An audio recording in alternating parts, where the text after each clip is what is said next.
Welcome to Next to Madison, a podcast to help you live your best life. Hey, happy Thursday. We got another great episode coming at you right now. I am sitting down with comedian Joe Gerics. Not only is Joe a comedian, he's also really gone into like the business side of things. He has run amazing rooms in Connecticut, and he just opened another comedy club there, which is so exciting. Sadly, one of his idols and one of my idols, Norm Macdonald, recently passed away. So we're going to talk about the influence and the impact that Norm has had on the comedy community, along with keeping a positive attitude. Joe is probably one of the most positive people. They say, comedy usually comes from kind of a dark, hurtful place. And that's true to some regards, but there's a lot of comedians that come from a very positive place, and Joe is one of them. And so we're just going to kind of get some tips from him of how he's always so damn happy, which I just love. I've got with me comedian and entrepreneur, Joe Gerics. How you doing? Hey, good, Madison. How are you? I'm good. Oh, I forgot to say, and friend, and therapist, and I've known you for so long. We've been through so many different fun times, and you've been there for me when I was sad times, and it's been great. Yeah. Well, we've had a good run in New York, and certainly looking forward to getting you back on the East Coast. Mm-hmm. I know it'll be here before we know it, and it'll be great, and everything's going to be good. Have been so used to being out in the nature now that I'm like, but you're in Connecticut, so it's like maybe I should just move there. It might be a little better. I'm digging Connecticut. We're in Stamford, which is a city in Connecticut, but it's definitely not the volume of craziness that you have in New York City.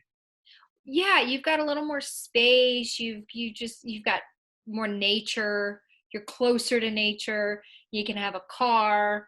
Cost of living's a little bit lower. Still pretty pricey over there, but at least it's a little bit lower than it is like in the city. The city's like freaking raging back again, and it's gone to like crazy high prices. But I heard the rents are rising even faster than they were before the pandemic now. So this is crazy. So when I first moved to New York, I had an apartment, and then my brother was going to move to New York in 2006.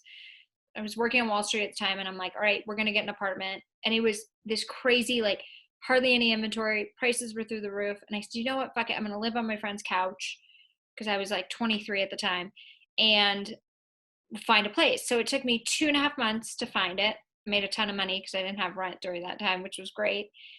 Found the place, and then loved the place, had different roommates that came in and out, and then left that place. And now I'm like, oh great. So the time now I'm looking for an apartment is the same situation I was in last time. But I think if you're listening to this and you are looking for a place in New York, I think that they always say the best time is like to sign in the winter, like December, January, February. So that's when I come back, I'm just going to do like temporary shit, because I don't want to get stuck into a higher price when I could wait a couple months and maybe if you wait a couple, the thing is, you wait a couple months, it's going to keep going up. But even if you sign a lease, they're just going to raise it on you at the end of that lease again. Like they don't care.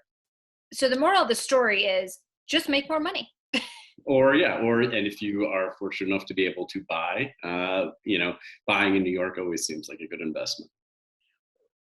Well, right, because it's not going anywhere. Like until it submerges underwater, of course, which we've got probably 2-3 decades. It won't be in our lifetime. If we die young, we'll be okay. Yeah. Exactly. Live fast, die young, right? Or live hard, die young. That's the way to do it. I see my grandmother in an old age home. I'm like, this is depressing as shit. What's the age that you would like to die at? This got morbid right off the bat.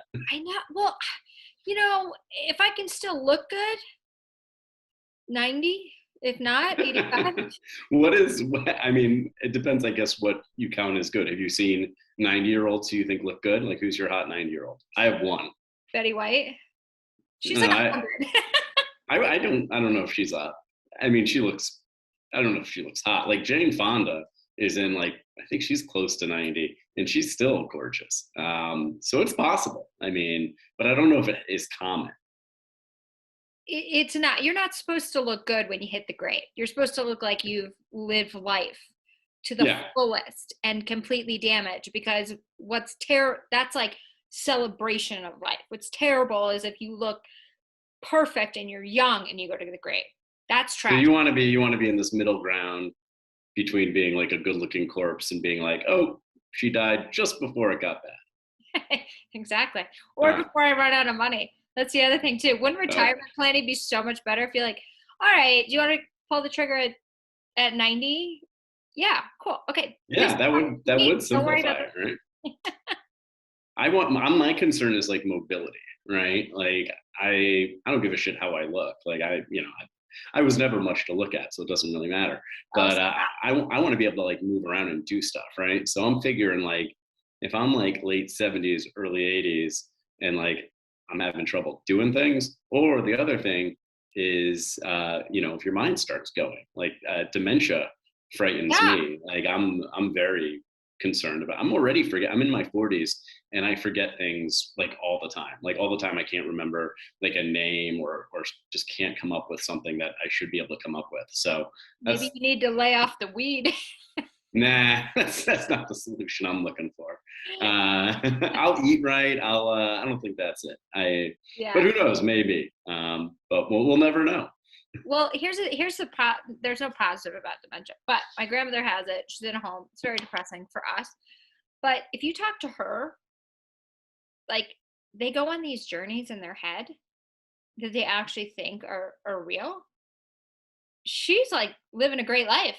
I mean, yesterday she was in Washington, D.C., and she went to Philadelphia, and then she went down to Florida.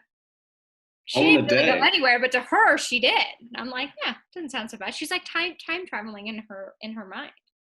Yeah, I guess it depends. Like, it depends. Like, I guess what your awareness is of the situation. Like, I think if you have like those moments where you're like gone, but then you come back, and like, I don't know. I imagine it's a very difficult thing for anyone to deal with and for families to deal with. It's heartbreaking, and you just look back, and one of the most cherished things you have is time. The time that you're healthy, the time that your parents are healthy, the time that your friends are healthy, because it only is going to go downhill from here, and not in a bad way. It's going to go uphill in other ways, but downhill as far as like family goes and things of that sort. So it's like it makes you realize and appreciate the time you do have, and appreciate things like your mobility. Or how many times you got to smoke weed. Exactly. Right. And it's all a trade-off, right? You pay the price. Yeah, everything evens out in the end, I guess. Yeah. And can you buy weed in Connecticut legally or no? Connecticut has legalized now both medically and recreationally. There are no shops yet because they legalize it. But then there's all these hoops that businesses have to jump through to get a permit, and they charge them like millions of dollars, and then they have to, open. And so we're probably still like a year to 2 years away from having like a recreational shop. But now I can carry my weed around. I can smoke it in public. I mean, I was doing that anyway because you and everybody else. All white people. We can get away with it.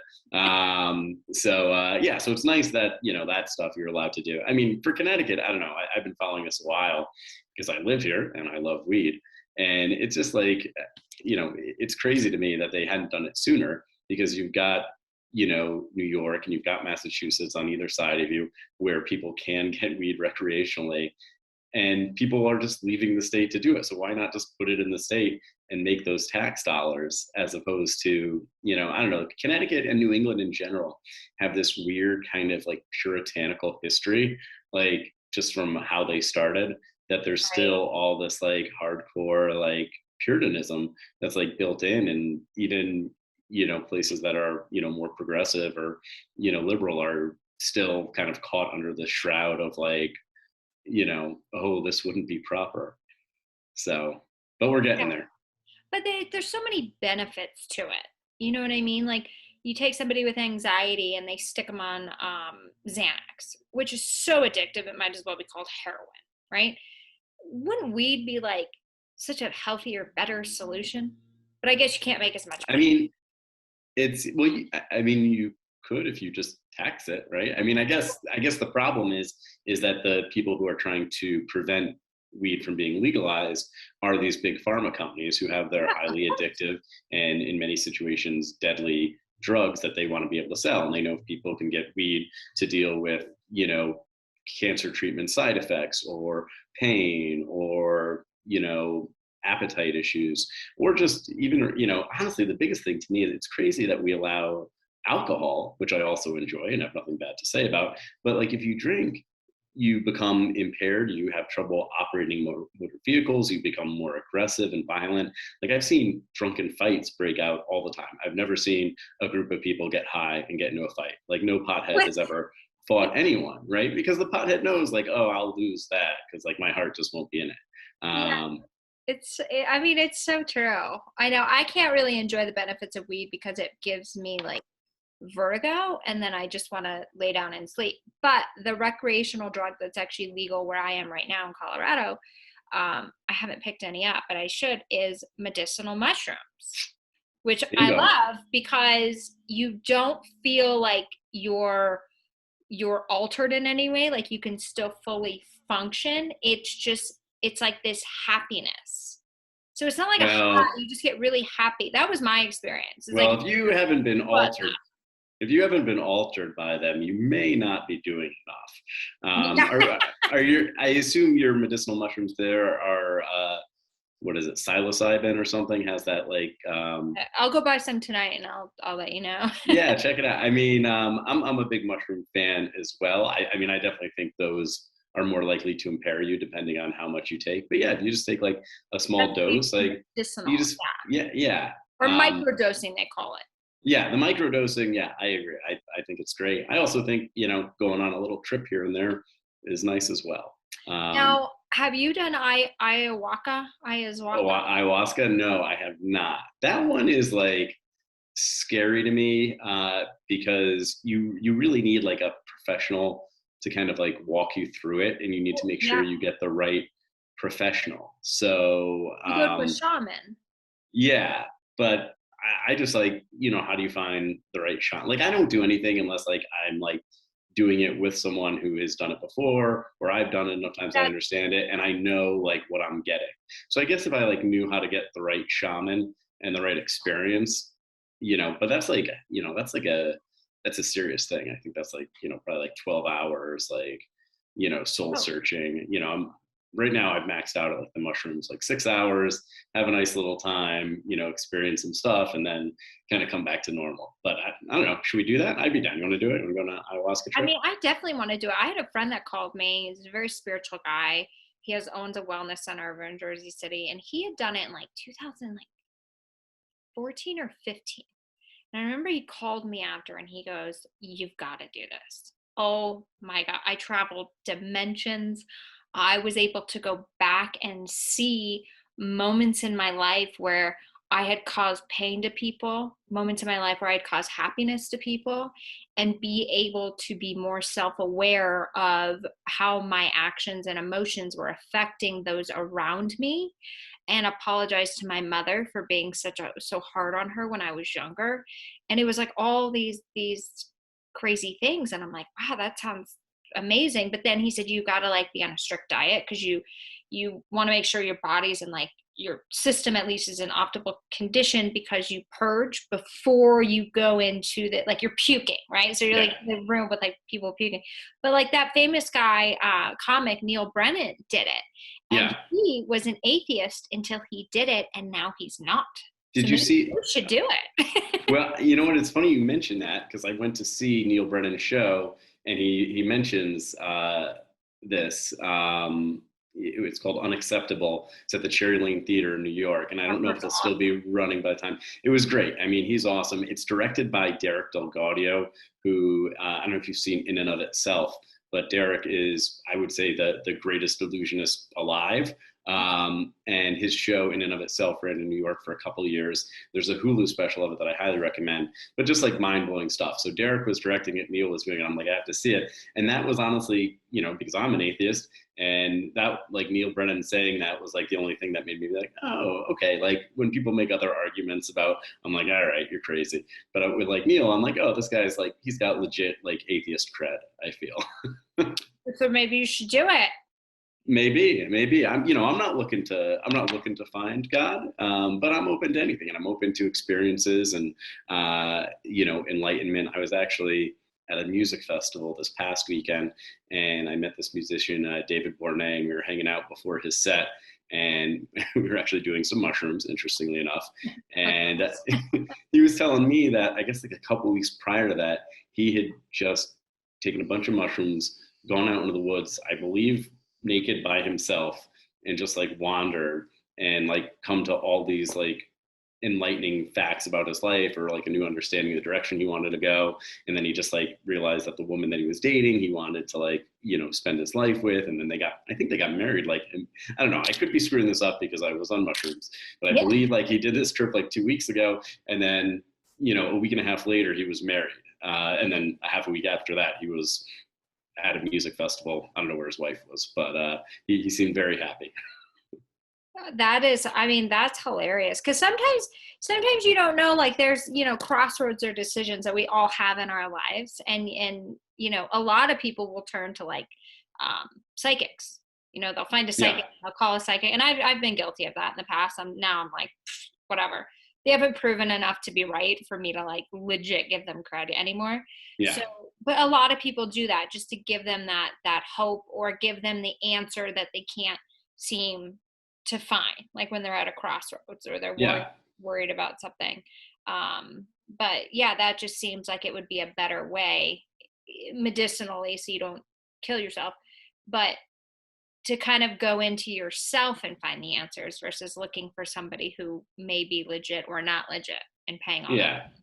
Yeah. I mean, I guess either, I think everybody has like different ways of, coping with life, right? Like it's not easy. So, for some people, psychics, for some people, religion, for some people, substance abuse, it could be anything, but I bear no ill will to anyone who's trying to deal with life in any way that they find, manageable, or whatever works for them. Doing your best. Yeah. We're trying to get better, whatever, because we all have our like struggles.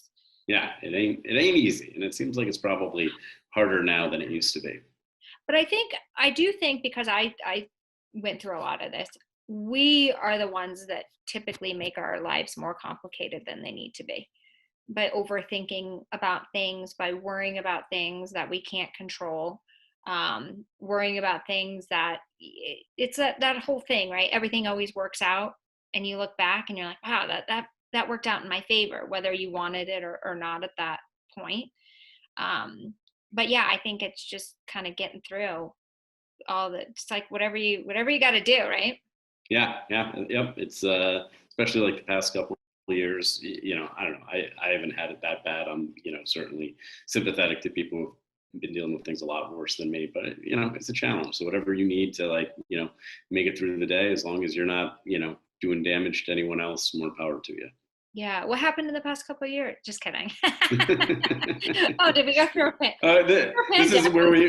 This is where we find out that your grandma who has dementia is actually you, and you were in Florida and Philadelphia and DC yesterday.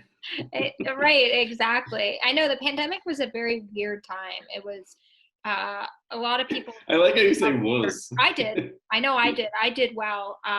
Thank God. But like, there's a lot of people that were like affected by it. But there was also a lot of people that changed their lives for the better. Yeah, I mean, I think probably, harder for more people than, the people that it was good for. I think even like, for people like, I don't feel like it was like bad for me. Like I was fortunate. I managed to, keep working. We found ways to, keep our, comedy club and festival, moving along.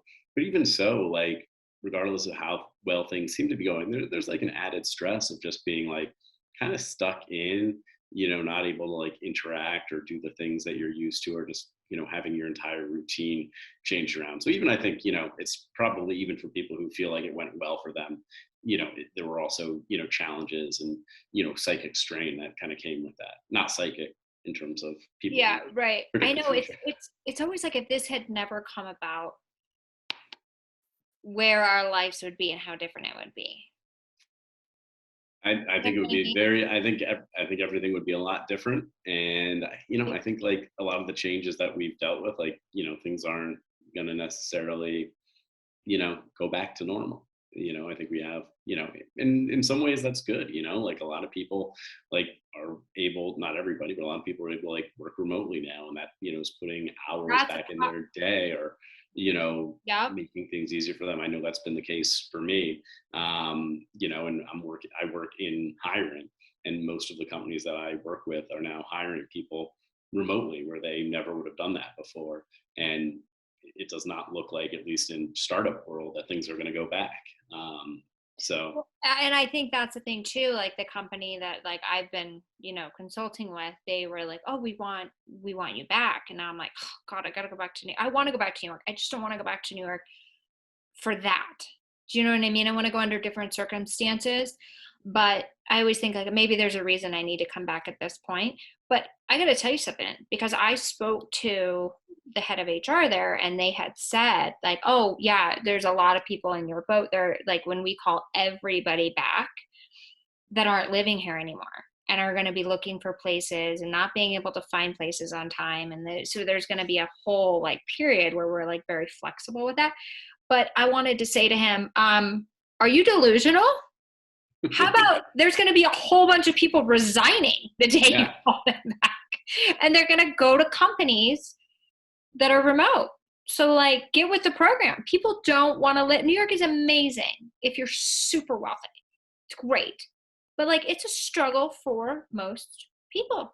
yeah. And if you've been out in the world, you're like, why the fuck would I go back to this? Yeah. No, I mean, I think like there's different like times where New York is good. Like I lived in New York for 10 years. And when I was like younger, it was great because I didn't mind living in a smaller apartment.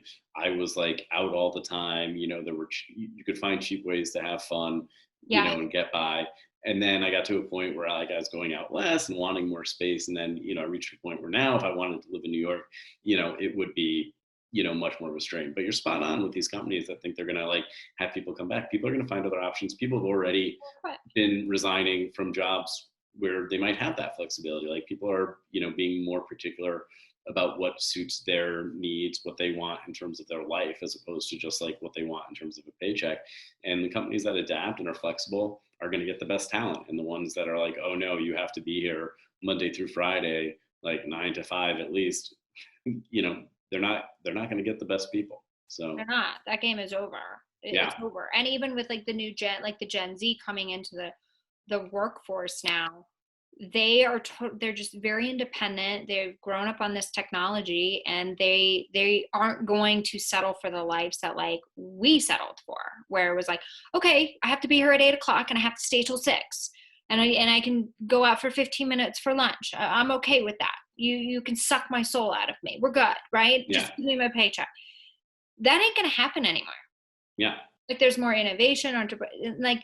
And the thing is, if I owned a company, like I would have an office space for a presence. And if people needed to be there, they would be there. But the people that didn't, it would be like, hey, you've got an option. Because some people do want to go into an office. They want to interact with their colleagues. They want to see people face to face. They want to get out of their house. But then there's people who are like, yeah, no, I never thought I would leave New York, like permanently, like ever. Yeah.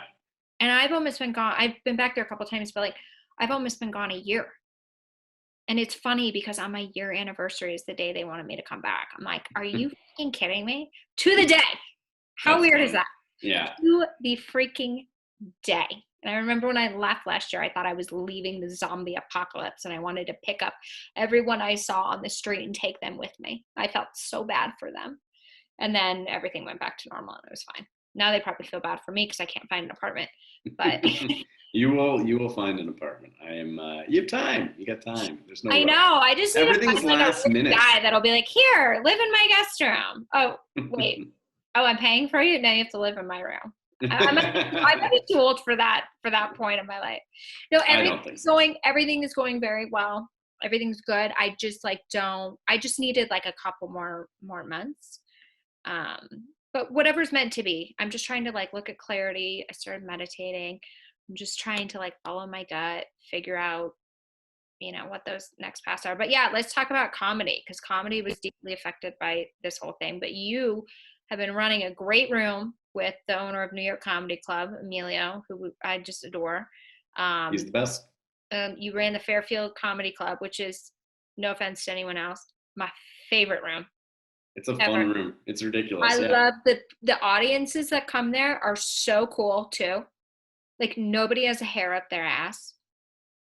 Everything about it's amazing.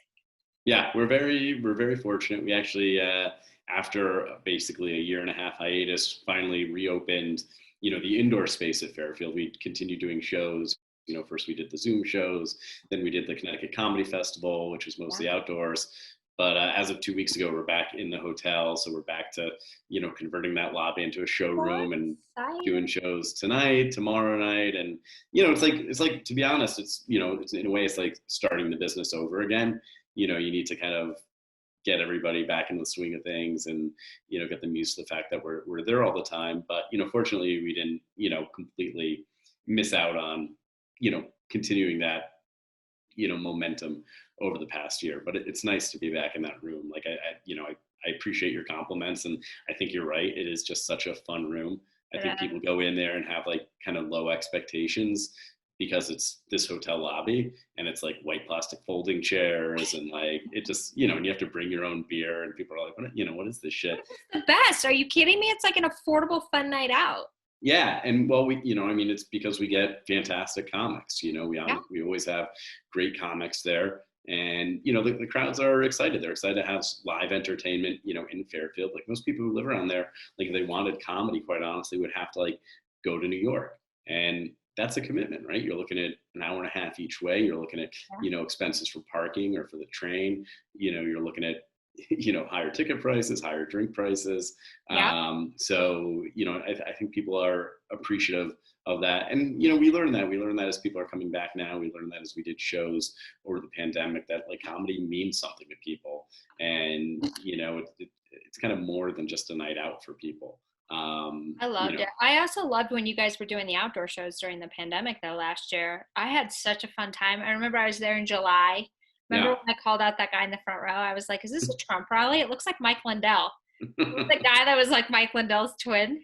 Yeah, those outdoor shows were fantastic. Like, we had such a great summer. It really opened the door for us to just get, even bigger names there. We had Bill Burr and John Mulaney, and Birbiglia did like, 8 nights with us. So, that was exciting, and it worked. It was actually cool to see, I thought, how strong stand-up is as an art form, because I remember prior to the pandemic, like if someone asked me to do like a daytime outdoor show, I would be like, I don't know if that's a good idea. Like that does not sound like it's going to go well, because you have so many distractions. You have everything around kind of distracting from the comedy. I think comedy is great, in a comedy club atmosphere where everyone is just focused on the stage and the comic.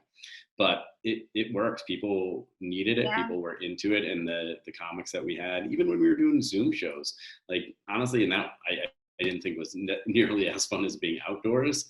But even that, the comics that I know who were doing those shows made it work. It's pretty cool to see like stand up really, I think, prove itself as something that's very durable and flexible at the same time. Yeah, and so needed, and people just like needed to laugh, and it's such a great environment. But yeah, you guys definitely do. So if you guys are listening, you're ever in Fairfield, Connecticut, or near Fairfield, Connecticut, definitely go check out their website, because it's always so great.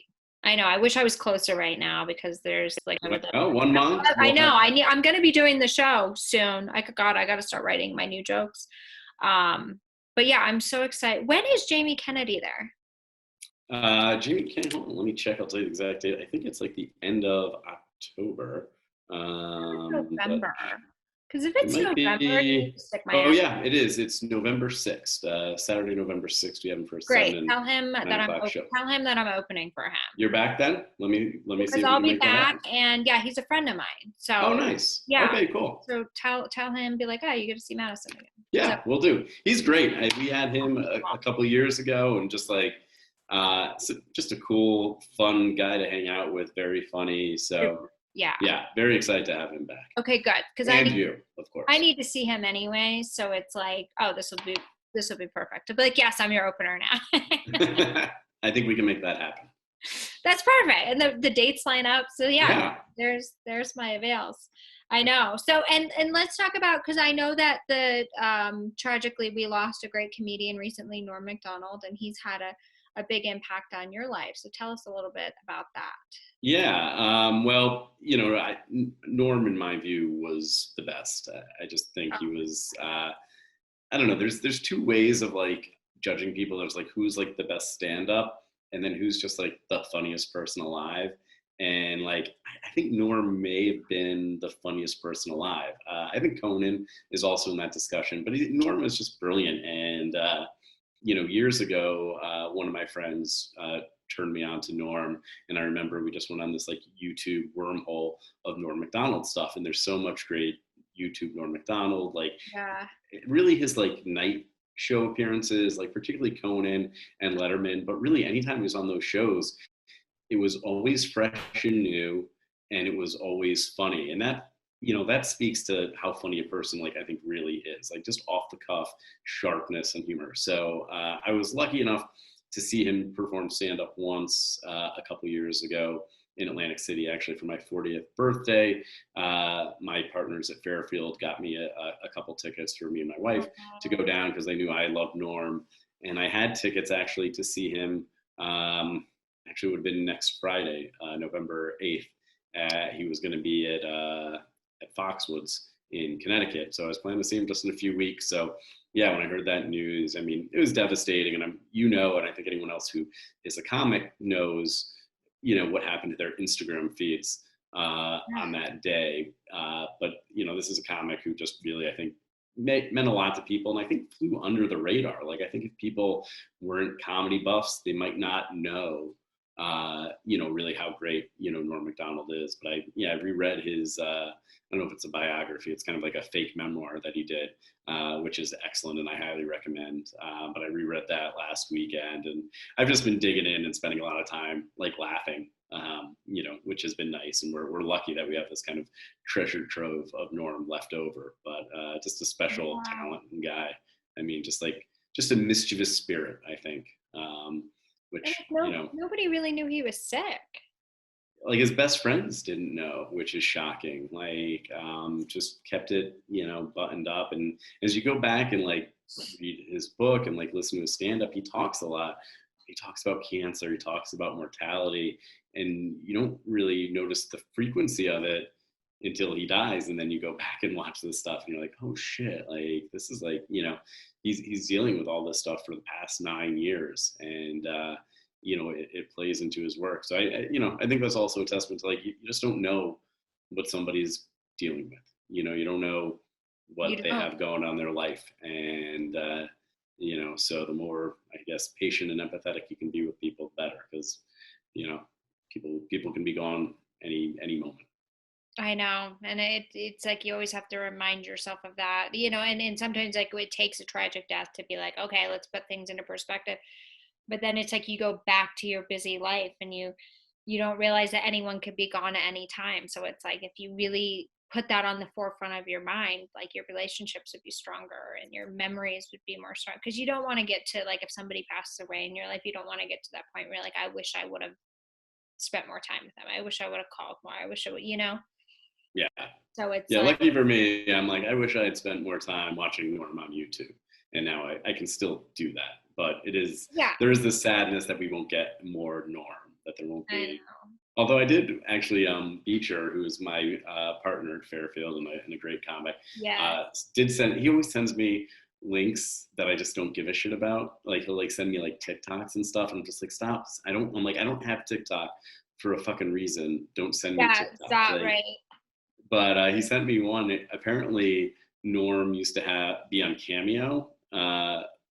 And Cameo, right? Yeah. So like people would pay him to like record like birthday messages and stuff. So I guess some people started posting their Norm cameos onto YouTube, and it's great. Like he like is very sweet because he's just I think genuinely just a sweet man. But he also like will tell jokes. You just get these like new Norm jokes that you haven't heard. It looks like he has like a new joke for each one. So that's my new. I'm like, okay, so I'm like, I still have like some Norm that I haven't found yet that's still there, which is nice. Yeah, right. So it's like a new fresh thing. That's great. That's a great idea that people posted those. Yeah. I mean, I don't know if I doubt everybody's cameos are as good as Norm, but I definitely want to dig in on more of those. So Yeah, absolutely. And you have opened a new comedy club recently. well, we are in the process. We signed a lease for a full-time comedy club. Our Fairfield room is only operating on weekends, but we did sign a lease on a space in downtown Stamford, which is conveniently 2 blocks from my apartment. And Perfect. my hope is that January or February of next year, we'll have that open as a full-time club. Which Stamford has no live comedy right now, no full-time comedy club. I mean, really, most of Southern Connecticut doesn't. So, definitely very excited about that. Just Are you I mean, building it out now? we are in the process of like finalizing the plans and hope to build start construction shortly after that. But you have to get the plans done, you got to get the permits approved. There's all these like hoops you have to jump through. So I don't have a definitive timeline, but early 2022. Full-time comedy in Stamford. That's awesome. So who's involved? You, Emilio, is Beecher involved in this too? Beecher won't be on as an investor, but Beecher will be there as like, one of our, mainstays. Yeah. So yeah, I told him like, you're the first comic passed at this club. So he better be. He put money up. Oh, he didn't put money up. No, he didn't. But okay. No, yeah. But did you know that you can I just learned this, which is so fun. Like money obviously like can get you anything you want. We all know that. It's true. Not anything. Mostly. Right. It can't buy you more time in life. Steve Jobs is not yet. Actually, is a testament to that. But there's people that buy their way into movies. Really? Yes. I told somebody this and they go, you didn't know that? I'm like, what? They're like, if you have a ton of money and you go to a movie and you're like, hey, I'll put up 50 grand, but I want a couple lines to go to the budget of your movie because they're usually so big. They're always looking for money, right? We can always use money to advertise more, blah, blah, blah, blah. You can buy your way into a fucking Hollywood movie. Do we know anyone who's done this? No, but somebody told me because a friend of mine ran across this, said to me, hey, there's a project with these actors. If I put up, and the number was 100 grand, the number was 100. If I put in $100,000, I can have a scene with these people. And I said, okay, so you're going to pay in $100,000. Are you going to then, when it's successful, are you going to go in as an investor where then you'll get if the movie's profitable, you'll get your 100 grand plus 20% back before the producers are paid? Because that's usually how it works, right? Like on back end points. No, it just take and I'm like, why would you take that fucking deal? Like, is it going to guarantee your career? I go, what you should do is take that 100 grand and give it to an agency and tell them, hey, here's 100 grand. I want you to work the hardest you can for me this year and see if we can make something happen. Yeah, that's interesting. I mean, I was like, walk away from that deal. That's the shittiest investment I've ever seen in my life. Is it going to get you an agent? Is it going to get you to the next level? But I didn't realize that. So I'm like, I just need to go cast a movie and just be like, hey, anyone want to pay to be in my movie? Yeah, I mean, I guess like for some people too, like maybe. So you can buy your way onto a comedy show. Well, I mean, we knew people could do that, right? I mean, that's what that when you start doing comedy, it's all bringer shows. Yeah. And that's basically buying your way on. You're saying like, oh, I'll have this many people buy, $25 tickets for a show that isn't worth paying for. So, it makes sense that happens. But with like, at least with like the bringer comedy stuff, you're like getting those reps in, you're building that skill set.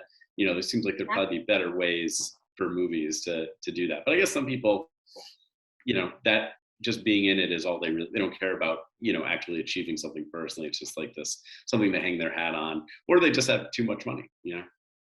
And that, I wish I was that person. One day I will be, but. Maybe we should just make a movie that's just designed to attract those kinds of people and then have everybody in it just be some like rich patsy. Okay, if we're gonna cast anyone in a movie that's really rich, we need to cast the new Bachelor that I'm dying to meet.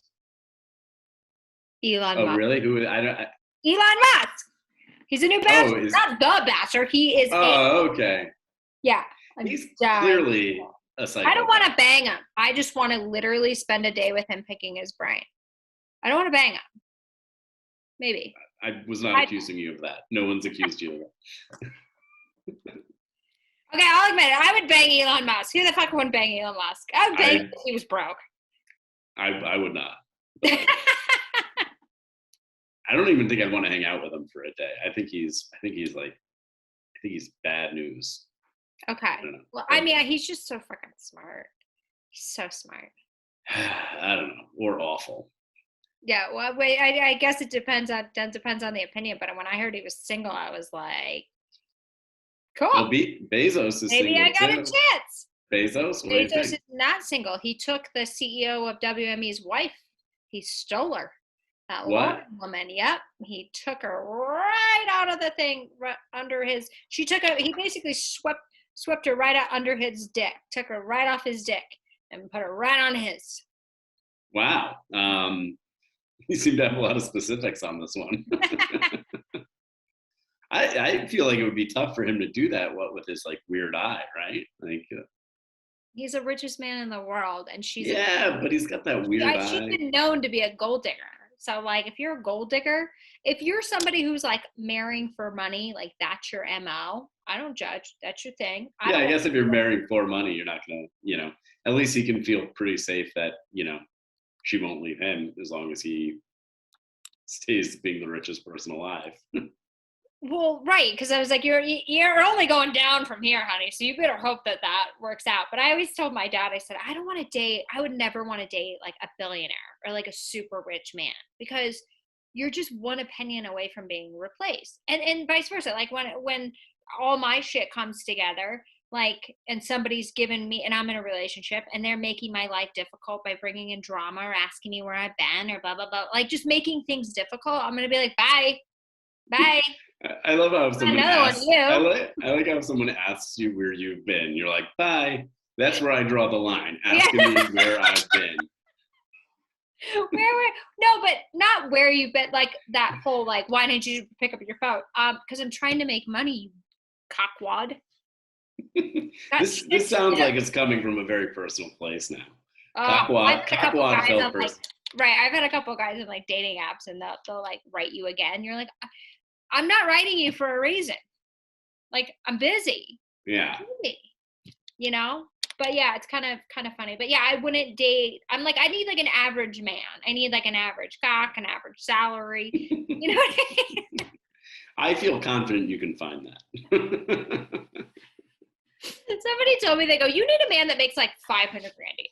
Like enough to take care of himself and like the family if you needed it. But like, I feel like that might be above average. I feel like you might just not know what average is. You're like, I want an average guy with an average cock who makes $500,000, and his cock is only 18 inches long, nothing crazy. Just one that'll shift your ovaries on the inside again, Oh God. This took a turn. All right, let's talk about positivity. Because okay. I feel that you are a very positive person. I've never seen you get down. I haven't. Maybe it's all that weed. I don't know. But like, you're always very happy. You're always very like, life is good. Well, I am very happy. I don't know. It's weird because I'm like. What are your tips? I am a pessimist. You might not be so fucking happy right now. I don't know. I'll be honest. Like it's weird because when I think of myself, like I'm a pessimist, and my overall outlook for the world is not very positive. Which I would never know. It's just not like I don't think we're in a good place, and I don't think we're getting to a better place. That said, I find life to be very enjoyable.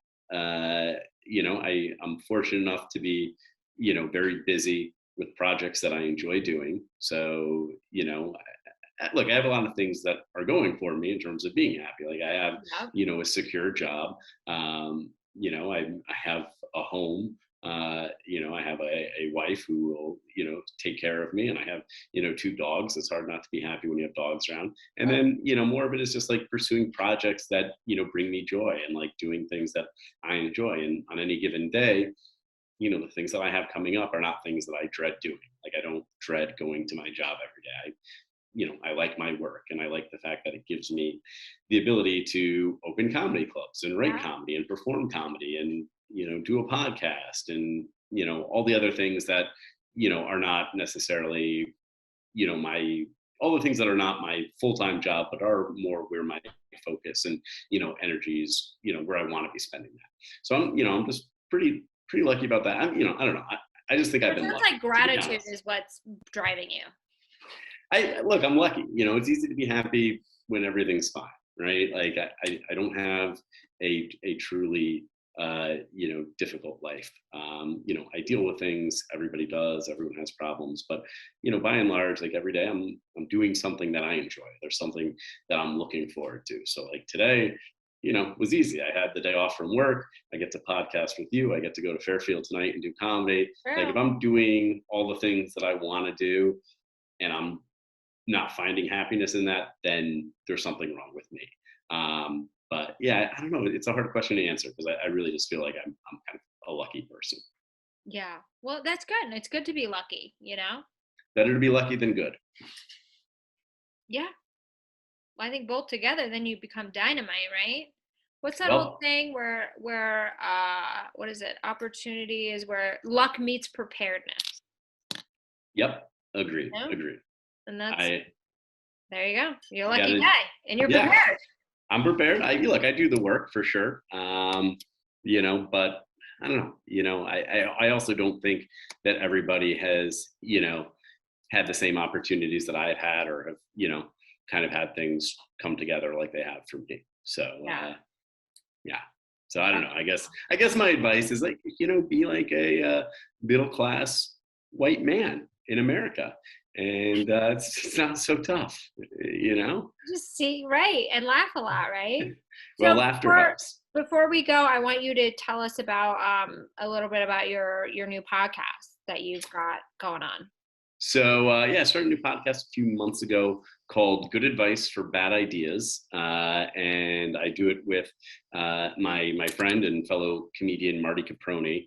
And I don't know if you've ever worked with Marty, but he's absolutely hilarious. Yeah, very funny guy, based in Massachusetts. So he's not in New York too much, but he's all over New England. And actually, I came upon Marty because he adopted a dog a couple of years ago from my wife's dog rescue. So we were taking care of this puppy, Wicket, and Marty came to meet him, and they fell in love, and they remain in love to this day. Yeah, so I have the concept, which is basically I just think there's things that people don't talk about, like things that you might want to have an understanding of, like, how does this work? And there's no way to get that information because it's criminal or it's frowned upon or, whatever. So the idea with the podcast is that we would have guests who have done these things that other people would consider bad ideas and that they've lived to talk about it. So our first episode, we had a bank robber from Boston who had robbed numerous banks. Served his time. Out of prison? He's out of prison. Yeah, he went to prison. He's out now and is living a non-criminal life and doing very well in real estate for himself, but had some, but you always wonder, like, how do you rob a bank? Well, yeah. Now we got someone who would tell you how you could do that. I'm not sure his advice still works because bank security has changed over the years, but still interesting. We've had sex workers, we've had an undocumented immigrant, we've had lawyers. We've really kind of run the gamut. We had a witch on. So yeah, we just like talking. Yeah, a witch. Witch? Yeah. How'd you find a witch? Well, actually, interestingly enough, the witch that we found is a makeup artist on The Late Show with Stephen Colbert, and I met her through my wife. She is a foster and adopter for my wife's dog rescue, and she had put together some products that she has like a little witch shop called the Bruja's Tomb, and they have like different I had like these bath salts that had some kind of spell in them. So I used those for a while, and my dick grew 6 more inches, which was great, to put it at 7 inches. And so there's a lot of witches out there. Witches are it's actually what makes them a witch? It's honestly, it's like a religion, right? It's just kind of like a loosely organized religion. I think it's a little more personal than, some of like the larger denominations would be. But it's really about kind of, I think, communing with nature and finding the power in nature. That was a fun one. Definitely learned a lot there. But yeah, we're just, learning, talking with people who have had, vastly different experiences than we have. And it's a lot of fun. That sounds like an amazing podcast, and I've listened to a couple episodes, and it is an amazing podcast. It sounds like a pain in the ass to book. It is a pain in the ass to book. Yeah. We're always we're always looking for guest ideas. So if you have anybody who's had some bad ideas, you need a swinger. You should get a swinger. That's a good idea. If you know any swingers, please. I'm not one, but I do know a guy who's friends with a swinger. Well, anybody please feel free to intro me anytime. I think her Instagram name is swinger something. Okay, She's a known swinger. It's a bad idea to have sex with random people you don't know. So that would be a perfect guest. So no, that exactly. Anything that's kind of on the outer bounds of what would be considered, I think, polite society. Is this weekly? It has been weekly. We're on a little hiatus now because what you mentioned, it's difficult to find guests. So we're in the process of, getting prepared for another season right now and booking guests and doing all that. But yeah, our whole first season is out. I think we had about 25 episodes on there. And it's been a lot of fun. We had a survivor from the Sully flight. It's a New Yorker. Cool. I'm sure you remember that. Yeah, and he gave us advice for surviving a plane crash. And the one key takeaway, I don't want to spoil it, don't sit in the back of the plane. You want to be in the front of the plane, because if a plane crashes in the water, it's kind of you got to get out of it before it submerges. And the further back you are, the harder it will be for you to get out of the escape exits potentially. So if you are one of these people who are frightened of flying, and I know there are a lot of them out there, get to that middle or front of the plane is your move. Great. I got bad news for you. If you're in a plane crash, you're likely going to die. So sit wherever the hell you want and just pray. Well, yeah, that's the other option. But if it's always good to have a plan. Always good to have a plan. Uh-huh. That's true. Okay, so where can everyone find you? Because I know we got to wrap up. So they can find me on Instagram. That's where I promote most of my shows, at Joe Gerics, JoeGerics. If you're in Southern Connecticut area, check us out at fairfieldcomedyclub.com. I'm there just about every weekend, or CT Comedy Fest. Got a lot of shows there. I'm in New York a few times a month as well. But Instagram is the main one. I kind of jumped ship on Facebook a while back. So yeah, that was probably smart, right? Well, awesome. Well, thank you so much for being our guest and talking, having fun. This was a fun conversation, and I love it. You guys should definitely, if you go to Connecticut, if you're in Connecticut, check out Fairfield. I better start writing more jokes. I've been so busy working on other projects. But it looks like I'll be at the new Fairfield Comedy Club on November 6th. With a friend of mine, very funny comedian, Jamey Kennedy. We're actually working on a project together, so that'll be fun to see him.